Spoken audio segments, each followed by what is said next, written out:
Hi guys, രാവിലെ തന്നെ ഒരു പത്രം വായനയിലല്ലേ സ്റ്റാർട്ട് ചെയ്തത്. അപ്പോൾ കുറച്ച് ദിവസമായിട്ട് എൻ്റെ യൂട്യൂബ് ചാനൽ വീഡിയോസ് നോക്കുകയാണെങ്കിൽ ഫുള്ള് റിയാക്ഷൻ വീഡിയോസ് ആണല്ലേ. ഗ്രീഷ്മേൻ്റെ ഇഷ്യൂ ഞാൻ സംസാരിച്ചു, പിന്നെ ആ കുട്ടിയുടെ ഇഷ്യൂ സംസാരിച്ചു. പക്ഷേ ഈ ഒരു വിഷയം അല്ലെ ഇനി കുറച്ച് ദിവസത്തേക്ക് റിയാക്ഷൻ വീഡിയോ വേണ്ട എന്നാണ് ഞാൻ തീരുമാനിച്ചത്. പക്ഷേ ഈ ഒരു വിഷയം വന്നപ്പോൾ എനിക്ക് സംസാരിക്കാണ്ടിരിക്കാൻ തോന്നിയില്ല. മോറോവർ നമ്മുടെ വയനാട്ടിൽ നടന്നൊരു കേസും ആണല്ലോ. So let's get into the video. Okay, ഞാൻ ഇന്ന് രാവിലെ ഇങ്ങനെ കുറേ നമ്മളൊരു ന്യൂസ് കണ്ടാൽ പിന്നെ ആ ന്യൂസിൻ്റെ കുറേ ആർട്ടിക്കിൾസ് വരുമല്ലോ. അങ്ങനെ ഈ ന്യൂസ് കണ്ട് അപ്പോൾ ആ ന്യൂസിൽ ഒരു ആൾ വന്ന് സംസാരിക്കുന്ന ഒരു ക്ലിപ്പിംഗ് ഞാൻ കാണിച്ചു തരാം. ബോഡി കണ്ടിട്ടുണ്ടായിരുന്നു. ബോഡി കമിഴ്ന്ന് കിടക്കുന്ന രീതിയിലായിരുന്നു. വസ്ത്രങ്ങളൊന്നും ഇല്ലായിരുന്നു. മുതുകിന് മുകളോട്ടുള്ള എല്ലാ വശങ്ങളും ഭക്ഷിച്ച നിലയിലായിരുന്നു ബോഡിയുടെ. ഈ ക്ലിപ്പിംഗ് കണ്ട സമയത്ത് അയ്യോ എൻ്റെ ഫുള്ള് കിളി കാറ്റൊക്കെ പോയിട്ടുണ്ട്. ഒന്ന് ആലോചിച്ച് നോക്ക്. താൽക്കാലികമായി വർക്ക് ചെയ്യുന്ന ഒരു ഫോറസ്റ്റ് വാച്ചറിൻ്റെ വൈഫിനാണ് ഈ ഒരു സിറ്റുവേഷൻ ഉണ്ടായത്. രാവിലെ പുള്ളിക്കാരൻ എണീച്ച് പുള്ളീൻ്റെ വൈഫിനെ ജോലിക്ക് വേണ്ടി കൊണ്ടുപോയി ആക്കി. കാപ്പി പറിക്കലാണ് ചേച്ചിയുടെ ജോലി.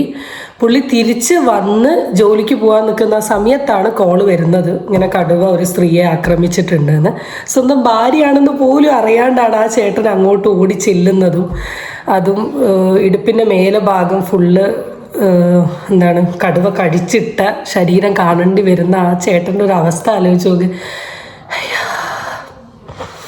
എനിക്ക് സങ്കല്പിക്കാൻ പറ്റുന്നില്ല. ശരിക്കും പറഞ്ഞാൽ ഞാനിപ്പോൾ ഈ ഓഫീസിലോട്ട് വരുന്ന വഴി ഫുള്ള് കാട് അപ്പുറത്തും ഇപ്പുറത്തും. അപ്പോൾ ഇതിൻ്റെ ബാക്ക് ഭാഗത്തിന് നമ്മൾ പൂതിക്കാട് എസ്റ്റേറ്റ് എന്ന് പറയും. ഈ പൂതിക്കാട് എസ്റ്റേറ്റിലാണ് എപ്പോഴും കടുവ ഇറങ്ങുക എന്ന് പറഞ്ഞാൽ. ഞാനൊക്കെ ഒരു പട്ടി എൻ്റെ ഓപ്പോസിറ്റ് വരുന്ന കണ്ടാൽ ഞാൻ കരഞ്ഞ് പേടിച്ച് സീനാക്കും. എനിക്ക് ഓർമ്മയുണ്ട്, ഇവിടെ ജോലിക്ക് ജോയിൻ ചെയ്ത സ്റ്റാർട്ടിങ് സമയത്ത് കുറച്ച് കുരങ്ങനെ കണ്ടിട്ട് ഞാൻ ഇവിടുത്തെ സ്റ്റാഫുമാരെ വിളിച്ചിട്ട് കുരങ്ങനുണ്ട് ഓടി വരണം എന്ന് പറഞ്ഞേ. അപ്പോൾ ആ ചേച്ചി കടുവേനെ കണ്ടപ്പോഴുള്ള ചേച്ചീൻ്റെ അവസ്ഥ ഒന്ന് ആലോചിച്ച് നോക്ക്. ഈശ്വര, ഐ കാണ്ട്. നമ്മുടെ വയനാട്ടിലൊരു ആദ്യത്തെ കേസൊന്നും അല്ല കേട്ടോ. ഞങ്ങൾക്ക് വന്യമൃഗം എന്ന് പറയുന്നത് കടുവ മാത്രമല്ല, ഞങ്ങൾക്ക് ഇടയ്ക്ക് പുലി ഇറങ്ങലുണ്ട്, കുരങ്ങൻ ഇറങ്ങലുണ്ട്, കാട്ടുപോത്തുണ്ട്, പന്നിയുണ്ട്, എല്ലാ ജീവികളും ഉണ്ട്. എൻ്റെ വീടിൻ്റെ നേരെ താഴെ തന്നെ പന്നി ഇറങ്ങിയിട്ടുണ്ട്. അതിൻ്റെ കാൽപാദമൊക്കെ വെച്ചിട്ടുള്ള ഒരു വീഡിയോ ഞാൻ ഓൾറെഡി അപ്ലോഡ് ചെയ്തിട്ടുണ്ട്. ഇത് ഒരു ചെറിയ കാര്യമല്ല, വലിയ കാര്യമാണ്.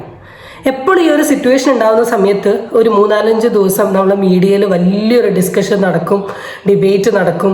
കുറേ ആൾക്കാർ വന്നിട്ട് കടുവേനെ കൊല്ലണം, കുറേ ആൾക്കാർ കടുവേനെ കൊല്ലരുത്, കടുവയുടെ സ്വാതന്ത്ര്യമാണ് എന്ന് വലിയ ചർച്ചാ വിവാദങ്ങളൊക്കെ നടന്ന് ലാസ്റ്റ് ഈ സംഭവിച്ചിട്ടുള്ള ആളുടെ വീട്ടിൽ കുറച്ച് രാഷ്ട്രീയ പ്രവർത്തകരൊക്കെ പോയി കണ്ട് വീഡിയോയും കാര്യങ്ങളൊക്കെ എടുത്തിട്ട് നഷ്ടപരിഹാരം എന്ന രീതിയിൽ പൈസ കൊടുക്കുന്നു. വിഷയം തീരുന്നു, സോൾവ്. കുറച്ച് ദിവസം കഴിയുമ്പോൾ വീണ്ടും ഇതേ വാർത്ത, കടുവ കടിച്ചു, പിന്നെ കടുവേനെ പിടിക്കുന്ന കാണാൻ പോകുന്നു. This continuous. റീസെൻ്റ്ലി റിപ്പോർട്ടർ ന്യൂസിൽ ഇറക്കിയിട്ടുള്ള ഒരു സ്റ്റാറ്റിക്സ് കണ്ട സമയത്ത് ഞാൻ തന്നെ ശരിക്കും പറഞ്ഞാൽ ഞെട്ടിപ്പോയി. 2011 തൊട്ട് 2025 വരെയുള്ള സെൻസസ് നോക്കുകയാണെങ്കിൽ 1523 പേര് വന്യമൃഗ ജീവിയുടെ അറ്റാക്ക് കാരണം മരിച്ചു പോയിട്ടുണ്ട്. അതിൽ കാട്ടാനേനെ കൊണ്ട് മാത്രം മരിച്ചത് 273, കടുവേനെ കൊണ്ട് മരിച്ചത് 11, കാട്ടുപന്നി 63, കാട്ടുപോത്ത് 9. കേരളത്തിലെ കേസ് എടുത്ത് നോക്കുകയാണെങ്കിൽ കഴിഞ്ഞ 5 വർഷത്തിനിടയിൽ 486 മരണമാണ് നടന്നിട്ടുള്ളത്. ഒരു 2014 ഒരു സർവേയിലോട്ടൊക്കെ നമ്മൾ പോവുകയാണെങ്കിൽ ഏകദേശം 1000 ആൾക്കാർ ഇഞ്ചുറീസ് പറ്റിയിട്ടുണ്ട്, 149 ആൾക്കാർ മരണപ്പെട്ടിട്ടുണ്ട്. ഈ സ്റ്റാറ്റിക്സ് ഒക്കെ ഞാൻ പറയുന്നത് എന്തുകൊണ്ടാണെന്ന് വെച്ചാൽ ഇത്രത്തോളം മരണങ്ങൾ വന്യജീവി കാരണം നടന്നിട്ടും വീണ്ടും ഈ സിറ്റുവേഷൻ ഇങ്ങനെ കണ്ടിന്യൂ ചെയ്തുകൊണ്ടിരിക്കുക എന്നുള്ളൊരു സത്യാവസ്ഥ അറിയിക്കാനാണ്. ഇതിപ്പോൾ ഞാൻ പ്രത്യേകിച്ച് പറയേണ്ട ആവശ്യമൊന്നുമില്ല, നമ്മളുടെ ന്യൂസിലൊക്കെ വന്നിട്ടുള്ള ചില സാധനങ്ങളാണ് ഇതൊക്കെ. അതുപോലെ തന്നെ നമ്മൾ ഗൂഗിളിലൊക്കെ റെഫർ ചെയ്തിട്ടുണ്ട്. ഇങ്ങനത്തെ എല്ലാ ഇൻഫോർമേഷൻസും നമുക്ക് കാണാൻ പറ്റും. How pathetic this condition or this situation. ഈ ടോപ്പിക്കിനെ കുറിച്ചിട്ട് കുറേ റിയാക്ഷൻ വീഡിയോസ് ഒന്നും ഞാൻ കണ്ടിട്ടില്ല. 1-2 വീഡിയോസ് മാത്രമേ ഇട്ടിട്ടുള്ളൂ. മേ ബി ആൾക്കാർ വീഡിയോസ് ഇടുമായിരിക്കും. ആ വീഡിയോസിലൊക്കെ ചില വീഡിയോസിന് താഴെ ഞാൻ കണ്ടൊരു കമൻറ്റാണ്, ഈ കാര്യത്തെപ്പറ്റി വിശദീകരിക്കാണ്ട് ഈ സിറ്റുവേഷൻ ഇമ്പ്രൂവ് ചെയ്യാൻ വേണ്ടി എന്തെങ്കിലുമൊക്കെ കാര്യങ്ങൾ നിങ്ങൾക്ക് പറഞ്ഞുകൂടി. അപ്പം ഞാൻ കരുതി ഇപ്പോൾ സർവേയും സ്റ്റാറ്റിക്സ് ഒക്കെ കണ്ടതിൽ കൂടെ ഒരു വയനാട്ടുകാരി എന്ന നിലയിൽ, അല്ലെങ്കിൽ എൻ്റെ പറമ്പിൽ കാട്ടുപന്നി ഇറങ്ങുന്ന എന്ന നിലയിൽ നമുക്ക് കുറച്ച് കാര്യങ്ങൾ നമ്മളുടെ സൈഡിൽ നിന്ന് ശ്രദ്ധിക്കുകയാണെങ്കിൽ കുറച്ചൊക്കെ ഇതിൽ നിന്ന് പ്രൊട്ടക്ഷൻ കിട്ടുമെന്ന് തോന്നുന്നു. സർക്കാരിൻ്റെ കാര്യമോ ഫോറസ്റ്റിൻ്റെ കാര്യമൊന്നും എനിക്ക് പറയാൻ പറ്റില്ല. അത് ബുദ്ധിപരമായിട്ട് അവർ ചെയ്യേണ്ട കാര്യമാണ്. ഞാൻ അതിനെപ്പറ്റി ഇങ്ങനെ ചെയ്യുന്നൊക്കെ പറഞ്ഞിട്ടുണ്ടെങ്കിൽ ആരും മൈൻഡ് ചെയ്യില്ല. കാരണം ഓരോ വിഷയം വരുന്ന സമയത്ത് എത്രയോ ആൾക്കാർ എന്തൊക്കെയൊക്കെയോ കാര്യങ്ങൾ ഇതിൽ മാറ്റം കൊണ്ടുവരാൻ പറഞ്ഞിട്ടുണ്ട്. പക്ഷെ ഒരാളും ശ്രദ്ധിച്ചിട്ടില്ല, ചെവി കൊണ്ടിട്ടില്ല. ഒരു 2 ദിവസത്തെ ചർച്ചയ്ക്ക് വേണ്ടി മാത്രമായി ഒതുങ്ങി പോകുന്ന ഒരു സിറ്റുവേഷനാണ്. അപ്പോൾ സർക്കാരിനെ പഠിപ്പിക്കാനൊന്നുമല്ല ഞാൻ വന്നിട്ടുള്ളത്. ഇത് ഞാൻ പറയാനുള്ള കാരണം എന്താണെന്ന് വെച്ചാൽ ഒരു ആർട്ടിക്കിൾ അല്ലെ ഒരു വീഡിയോ കാണിച്ചു തരാം. പലതവണ ഈ വിഷയങ്ങൾ കണ്ടിട്ട് പറഞ്ഞതാണ്. DFOയിലൊക്കെ 2 ആഴ്ച മുമ്പ് കംപ്ലൈൻറ്റ് കൊടുത്തിട്ടുണ്ട്. ഈ കുരങ്ങ് മുതൽ കാട്ടിപ്പോകുന്നത്. ഇപ്പോൾ എൻ്റെ സുഹൃത്തിനെ 1 ആഴ്ച മുമ്പ് പന്നി നടു റോഡിൽ മെയിൻ റോഡിൽ എത്തി കുത്തിയിട്ട് ഒരാഴ്ച അവൻ അവിടെ റെസ്റ്റിലായിരുന്നു. ഈ വിഷയം നടന്നതിന് ശേഷം ഒരു ചാനലിൽ ഉണ്ടായിട്ടുള്ള ഇൻ്റർവ്യൂ ആണ്. അതിൽ ആ നാട്ടിലെ ഒരു ഒരു ചേട്ടൻ പറയുന്ന ബൈറ്റ്സാണ് നിങ്ങൾ കണ്ടത്. ഇത്രയേ ഉള്ളൂ. അവരൊരു 6 മാസം മുമ്പ്, 2 മാസം മുമ്പ്, 3 മാസം മുമ്പൊക്കെ കുറേ പരാതികൾ പറഞ്ഞിട്ടുണ്ട്. പക്ഷെ ആരും നോക്കിയില്ല എന്നാണ് പുള്ളി പറയുന്നത്. പിന്നെയാണ് എൻ്റെ ഈ വീഡിയോ. സോ നിങ്ങൾക്ക് വേണ്ടി ഞാൻ കുറച്ച് കാര്യങ്ങൾ പറഞ്ഞുതരാം. ആദ്യത്തെ കാര്യം, വേലികെട്ട് വളരെ സിമ്പിളാണ്, പക്ഷെ പവർഫുള്ളാണ്. ഇപ്പോൾ നമ്മളെ വീട് കാടിനോട് ചേർന്നിട്ടുള്ളതാണ്, അല്ലെ വന്യമൃഗങ്ങൾ അറ്റാക്ക് ചെയ്യാൻ ചാൻസ് ഉണ്ട് എന്ന് ഉറപ്പുണ്ടെങ്കിൽ നമ്മുടെ വീടിന് ചുറ്റും, പൂന്തോട്ടത്തിന് ചുറ്റും, പിന്നെ വയനാടുകാരായതുകൊണ്ട് എന്തായാലും എല്ലാവരുടെ വീട്ടിലും എന്തെങ്കിലും ഒരു കന്നുകാലികൾ ഉണ്ടാവും. അതിൻ്റെ ചുറ്റുമായിട്ട് നല്ല രീതിയിലുള്ള ഫെൻസിങ്, വേലി കെട്ടാൻ ശ്രമിക്കാം. ഞാൻ വീണ്ടും പറയാണ്, ശക്തമായ വേലി കെട്ടണം. അല്ലാണ്ട് നമ്മളുടെ ഒരു അഡ്ജസ്റ്റ്മെൻറ്റ് പരിപാടി ഒരിക്കലും ചെയ്യരുത്. ഇതാണ് ഫസ്റ്റ് നിങ്ങൾക്ക് ചെയ്യാൻ പറ്റുന്ന കാര്യം.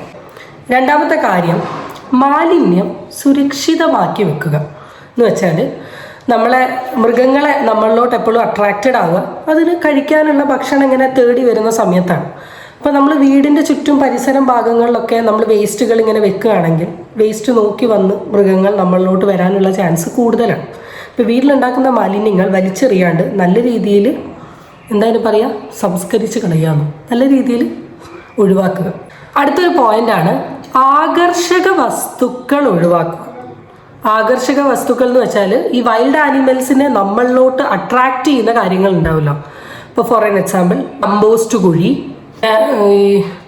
ഭക്ഷണങ്ങൾ, പിന്നെ പക്ഷി വിത്തുകൾ എന്ന് വെച്ചാൽ അത് കൺസ്യൂം ചെയ്യുന്ന ഉറപ്പുള്ള സാധനങ്ങൾ നമ്മൾ ആ ഏരിയയിലൊക്കെ ഇങ്ങനെ വെച്ചിട്ടുണ്ടെങ്കിൽ അതെന്തായാലും വന്ന് കഴിക്കുമല്ലോ. അപ്പം അത് ഒഴിവാക്കുക. ഈ കുഞ്ഞ് 3 കാര്യങ്ങളെ നമ്മളുടെ വീടിൻ്റെ ചുറ്റും നമുക്ക് ചെയ്യാൻ പറ്റുന്നതുള്ളൂ. ഇനി നമ്മളിങ്ങനെ പറയല്ലോ, ഇതിലെയോ പോകുന്ന പട്ടി നമ്മളെ വന്ന് കടിക്കില്ല, ചെറുതായിട്ടൊരു കല്ലെറിഞ്ഞാൽ തിരിച്ചു വരുമെന്നൊക്കെ പറയും. എറിഞ്ഞില്ലേ എന്നൊന്നും അറിയില്ല. മനുഷ്യ സ്വഭാവങ്ങളിൽ കുറച്ച് മാറ്റങ്ങൾ നമ്മൾ കൊണ്ടുവന്നിട്ടുണ്ടെങ്കിൽ ഇത് അറ്റാക്ക് ചെയ്യുന്ന രീതി മാറും. ഏട്ടൻ എപ്പോഴും പറയുന്ന ഒരു കാര്യമാണ്, നീ അതിനിങ്ങനെ തിന്നാൻ നിൽക്കുന്നോണ്ടാ ചിക്കു നിന്നെ കാണുമ്പോൾ അത് കുറയ്ക്കുന്നതെന്ന്. സംഭവം എനിക്ക് പേടിയാണ്, പക്ഷെ പട്ടീൻ്റെ വിചാരം ഞാൻ പട്ടീനെ അറ്റാക്ക് ചെയ്യാൻ നിൽക്കുക എന്നാണ്. ഓക്കെ, ഇപ്പം നമ്മുടെ സ്വഭാവങ്ങളിൽ വരുത്തേണ്ട കുറച്ച് മാറ്റങ്ങൾ കൂടെ ഞാൻ പറഞ്ഞുതരാം. ആദ്യത്തെ സാധനമാണ് അവബോധം. അവബോധം എന്ന് വെച്ചാൽ നമ്മളുടെ വീട് ഉള്ള ഏരിയയിൽ ചുറ്റും മൃഗങ്ങൾ വരാനുള്ള ചാൻസ് ഉണ്ടെങ്കിൽ ആ ഏരിയയിലുള്ള ആൾക്കാർ ആദ്യം അത് അറിഞ്ഞിരിക്കണം. ഇന്നത്തെ ന്യൂസിൽ കണ്ട കാര്യമാണ്, ഞാൻ കരുതിയത് അപ്പുറത്തെ എസ്റ്റേറ്റിലാണുള്ളത്, ഞങ്ങളുടെ എസ്റ്റേറ്റിലുള്ള കാര്യം ഞങ്ങൾക്ക് അറിയില്ലായിരുന്നു. അപ്പം അവബോധം ക്രിയേറ്റ് ചെയ്യുക. അവയുടെ സാന്നിധ്യം, അവയോട് എങ്ങനെ പെരുമാറണം എന്ന കാര്യത്തെക്കുറിച്ചിട്ടൊക്കെ നമ്മൾ എന്ത് ചെയ്യുക, അവർക്കൊരു അവയർനെസ് ക്രിയേറ്റ് ചെയ്യുക. രണ്ടാമത്തെ കാര്യമാണ് ഭക്ഷണം നൽകുന്നത് ഒഴിവാക്കുക. നമ്മുടെ വീട്ടിലെ അമ്മമാരുടെ ഒരു മെയിൻ സ്വഭാവമാണ്, നമ്മൾ എന്തെങ്കിലുമൊക്കെ ജീവികളെ കണ്ടിട്ടുണ്ടെങ്കിൽ നമ്മൾ എന്ത് ചെയ്യും, അതിനിങ്ങനെ ഭക്ഷണം കൊടുക്കും. ഇപ്പം നമ്മൾ എന്തായാലും കാട്ടുപോത്തിനും കടുവയ്ക്കും ഒന്നും കൊടുക്കില്ല, പട്ടിക്കൊക്കെ ആയിരിക്കും കൊടുക്കുക. പക്ഷേ ഈ ഏരിയയിൽ ഒരു 5-6 പട്ടികളുടെ സാന്നിധ്യം കണ്ടിട്ടുണ്ടെങ്കിൽ കടുവയ്ക്ക് പട്ടിയാണെങ്കിലും മതി. അപ്പോൾ അതുകൊണ്ട് ഈ പരിപാടി അങ്ങ് നിർത്തുക.